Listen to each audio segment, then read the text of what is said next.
الحمد للہ وحدہ والصلاة والسلام علی من لا نبی بعدہ۔ قال اللہ تبارک و تعالی فی القرآن المجید ولا تجسسوا ولا یغتب بعضکم بعضا ایحب احدکم ان یأکل لحم اخیہ میتا فکرہتموہ واتقوا اللہ ان اللہ تواب الرحیم۔ پچھلے درس کے اندر ہم نے یہ بات سنی تھی کہ گمان کرنے سے انسان کو اجتناب کرنا چاہیے، بچنا چاہیے، کیونکہ گمان باتوں میں سے سب سے زیادہ جھوٹی بات ہوتی ہے۔ جب انسان کسی مسلمان کے متعلق ایک خیال، ایک گمان اپنے ذہن میں بٹھاتا ہے،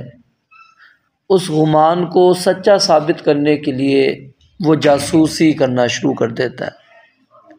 وہ اس کی ٹوہ لگانا شروع کرتا ہے۔ وہ شخص دیکھ رہا ہوتا ہے کہ جو آخر میں نے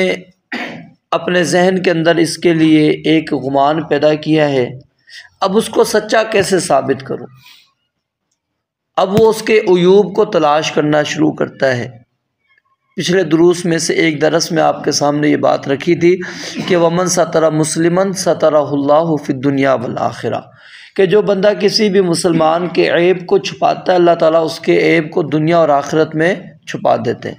یعنی ایک عیب معلوم ہے، پتہ ہے کہ اس کے اندر یہ برائی ہے، اس کے اندر یہ عیب موجود ہے، اس کے اندر یہ نقص موجود ہے، یہ اس کے اندر کمی موجود ہے، اب اس کو بندہ ظاہر نہیں کر رہا، اس کو چھپا رہا، اس کی فضیلت ہے۔ اور جو انسان کو پتہ ہی نہیں ہے عیب، اس کو علم ہی نہیں ہے کہ اس کے اندر یہ عیب ہے یا نہیں ہے، اب وہ ٹوہ میں لگتا ہے، اس کو تلاش کرتا ہے، وہ جاسوسیاں کرتا ہے، پیچھے لگ جاتا ہے کہ کسی نہ کسی طرح کوئی اس کا عیب مجھے ملے تاکہ میرا گمان اس کے متعلق سچا ثابت ہو سکے، میں لوگوں کے سامنے اس کو ظاہر کر سکوں۔ نبی مکرم علیہ السلام نے کتنی زیادہ سخت اس کی مذمت بیان فرمائی ہے۔ فرمایا کہ جو شخص کسی بھی مسلمان کے عیوب کو تلاش کرنے کے اندر لگ جاتا ہے تو اللہ رب العالمین بھی اس شخص کے عیب کو تلاش کرنے میں لگ جاتے ہیں، اور جس بندے کے پیچھے اللہ رب العالمین لگ جائیں کہ اس کے عیوب کو اللہ ظاہر کرے تو اللہ تعالیٰ اس کو اس کے گھر کے اندر لا کر رسوا کر دیتا ہے۔ یعنی اللہ تعالیٰ سے تو کوئی چیز مخفی نہیں رہ سکتی نا، میری جاسوسی کے اندر ناقص کمی رہ سکتی ہے، میں ہو سکتا ہے کہ اس تہ تک نہ پہنچ پاؤں، میں اس کے وہ عیوب نہ تلاش کر پاؤں جو میں چاہتا ہوں، لیکن اللہ رب العالمین جب میں کسی کے عیب کے پیچھے لگوں گا تو کیا ہوگا؟ اللہ تعالیٰ میرے جو عیوب جن کے اوپر اللہ نے پردے ڈال رکھے وہ اللہ تعالیٰ لوگوں کے سامنے ظاہر کر دیں گے، وہ بندے کے گھر کے اندر واضح ہونا شروع ہو جائیں گے۔ گھر کے اندر سے مراد اس کے اپنی ذات کے اندر بھی مراد ہے، یعنی گھر کے اندر، یا پھر اس کا جو خاندان ہے، جو اس کے عزیز و قریب رشتہ دار ہے، جہاں پر بندہ اٹھتا بیٹھتا ہے، وہ ساری چیزیں یعنی ان کے اندر اللہ تعالیٰ اس بندے کو رسوا کر دیتا ہے۔ یہ کوئی چھوٹی بات نہیں ہے کہ کسی کے عیوب کے پیچھے لگنا، اس سے ہمیں اجتناب کرنا چاہیے۔ اور اس کے بعد فرمایا ولا یغتب بعضکم بعضا، جب انسان گمان کرتا ہے اس کے بعد جاسوسی کرتا ہے، اب جاسوسی کے بعد اب وہ ظاہر اس نے ایک عیب تلاش کر لیا، ٹوہ لگا کر اس کو عیب مل گیا، اب وہ کیا ہے لوگوں کو بتانا شروع کر دیتا ہے، اس کی غیبتیں شروع کر دیتا ہے۔ نبی مکرم علیہ السلام سے معروف روایت سیدنا ابو ہریرہ رضی اللہ تعالیٰ عنہ بیان فرماتے ہیں، آپ علیہ السلام نے صحابہ سے پوچھا کہ کیا تم غیبت کو جانتے ہو؟ صحابہ نے کہا کہ اللہ اور اس کے رسول علیہ السلام بہتر جانتے ہیں۔ فرمایا کہ غیبت یہ ہے کہ آپ اپنے بھائی کا ایسی باتوں کے ساتھ تذکرہ کریں جو اس کو پسند نہ ہو، جو اس کو اچھی نہ لگے۔ صحابہ کرام نے کہا کہ اگر وہ اس کے اندر عیب موجود ہو، وہ چیز موجود ہو جو ہم باتیں کر رہے ہیں، آپ نے فرمایا یہی تو غیبت ہے، اور اگر وہ اس کے اندر نہیں ہے تو یہ تو الزام تراشی ہے، بہتان ہے اس کے اوپر۔ تو یعنی ہم جو ہے جب بات کر رہے ہوتے ہیں کسی کے متعلق تو ہمیں کوئی اگر تنبیہ کرتا ہے، سمجھاتا ہے، تو ہم کیا کہتے ہیں کہ جی میں اس کے منہ پر بھی یہ بات کرنے کے لیے تیار ہوں، میں اس کے سامنے بھی کر دوں گا، اس کے اندر یہ عیب موجود ہے، اس کے اندر یہ برائی موجود ہے، اس نے یہ بات کی ہے، اس نے یہ کام کیا ہے، اسی کو تو آپ نے غیبت قرار دیا۔ یعنی اب کیا آپ اپنے آپ پر سوچیں نا، یعنی یہ اس طرح آسان طریقہ ہے، آپ اپنے آپ پر رکھ کر سوچیں کہ کیا آپ کی یہ بات کسی کو اگر پتہ لگے آپ چاہتے ہیں؟ آپ کہیں گے نہیں، مجھے نہیں میں نہیں چاہتا کہ میری یہ باتیں کسی کو پتہ لگے۔ میں گھر میں کیسے رہتا ہوں کسی کو نہیں پتہ لگنا چاہیے، میں کیا کماتا ہوں کسی کو نہیں پتہ لگنا چاہیے، میں کیا کھاتا ہوں کسی کو پتہ نہ لگے، میں کیسے محنت کرتا ہوں کسی کو پتہ نہ لگے۔ یعنی انسان کی یہ چاہتیں ہوتی ہیں کہ میرے ان چیزوں کے متعلق کسی کو پتہ نہ لگے، تو کیا پھر آپ یہ چاہتے ہیں کہ دوسرے بھائیوں کی آپ کو پتہ لگے، پھر آپ اس کی چیزوں کو لوگوں کے سامنے بیان کرتے چل جائیں؟ آپ نے فرمایا ذکرو کا اخاک بما یکرہ، جس چیز کو وہ ناپسند رکھتا ہے اس کا آپ تذکرہ کرتے ہیں، اسی کو تو غیبت کہا جاتا ہے۔ اور امام نووی رحمۃ اللہ علیہ نے اس غیبت کی الاذکار ان کی کتاب ہے، اس کے اندر بڑی تفصیل کے ساتھ انہوں نے بیان کیے۔ وہ کہتے ہیں چاہے وہ چیز انسان کے بدن کے ساتھ تعلق رکھتی ہو، یا انسان کے دین کے ساتھ اس کا تعلق ہو، یا دنیا کے ساتھ ہو، اس کی شکل و صورت کے بارے میں ہو، یا اس کے اخلاق کے متعلق ہو،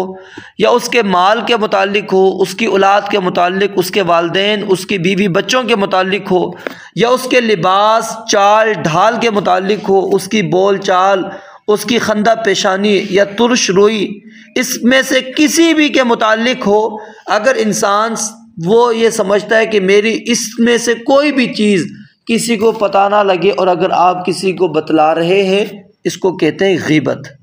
یعنی کوئی چیز آپ بتائیں نا، اس کے اندر کون سی امام نووی رحمۃ اللہ علیہ نے چھوڑی؟ یعنی انسان کے دین کی باتیں ہوں، دنیا کی باتیں ہوں، انسان کے جسم کی بات ہو۔ یعنی جسم کی بات کیا ہے کہ انسان کے اندر کوئی نقص موجود ہے، آنکھ کے اندر کوئی نقص ہے، ہاتھ کے اندر نقص ہے، پاؤں کے اندر کوئی نقص موجود ہے، سماعت کے اندر کوئی نقص موجود ہے،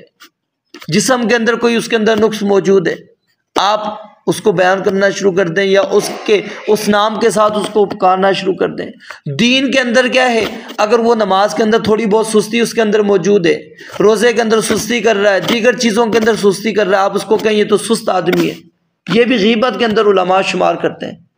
کہ یہ نماز چور ہے۔ ہم یہ باتیں کہتے تھے نا، جی اس کو تو نماز کی فکر نہیں ہے، نماز کا چور ہے، یہ سستیاں کرنے والا ہے، اس کو بھی علماء غیبت کے اندر شمار کرتے ہیں۔ کیوں کہ ظاہر ہے جب میرے سے اگر مثال میں ایک نماز میرے سے رہ جائے، میں جماعت کے ساتھ نہ پڑھ پاؤں، میری سستی سے رہ جائے، تو مجھے اگر کوئی بندہ کہے جی قاری صاحب تو ہمیشہ یار سستی کرتے ہیں، تو مجھے اچھا لگے گا؟ میں تو کبھی نہیں اچھا لگے گا۔ تو بتائیں جب میں آپ کے متعلق یا کوئی آپ کے متعلق یا یہ بات کرے گا تو اس کو بھی ظاہر اچھی نہیں لگے گی کہ کوئی بندہ اس کے دین کے اندر نقص نکالنا شروع کر دے،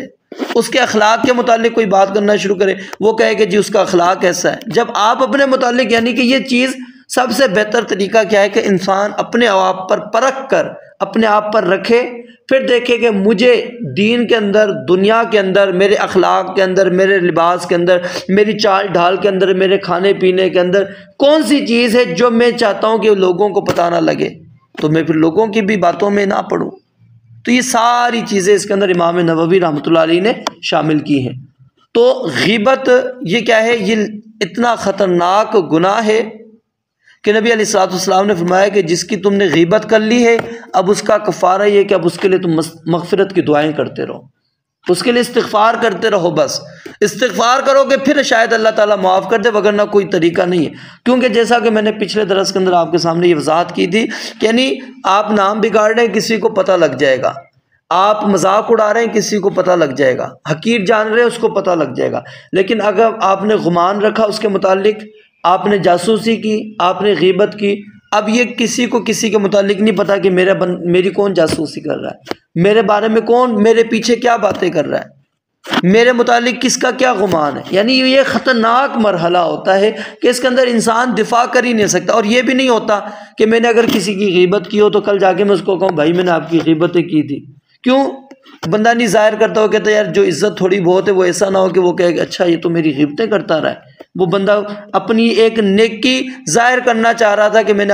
آپ کے پیچھے یہ کام کیا، معاف کر دیں، لیکن الٹا کیا ہوتا ہے، ہم ناراض ہو جاتے ہیں، جی یہ تو میرے ساتھ ہی اس نے مجھے بڑا نقصان پہنچایا، تو اس لیے بندہ ذکر بھی نہیں کرتا۔ تو اس کا پھر طریقہ نبی الاسلام نے یہی بیان کیا ہے کہ اب آپ اس کے لیے استغفار کرتے رہیں، کیونکہ جب آپ استغفار کریں گے تو آپ کے لیے وہ کیا ہوگا، درجات کی بلندی کا باعث بنے گا۔ جو آپ نے کمی کوتاہی کی تھی، جو اس کے اندر عیب نکالا تھا، نقص نکالا تھا، غیبت کی تھی، اللہ رب العالمین اس کی وجہ سے معاف فرما دیں گے۔ رب العالمین سے دعا ہے اللہ تعالیٰ سمجھنے عمل کرنے کی توفیق عطا فرمائے۔ وآخر دعوانا الحمدللہ رب العالمین۔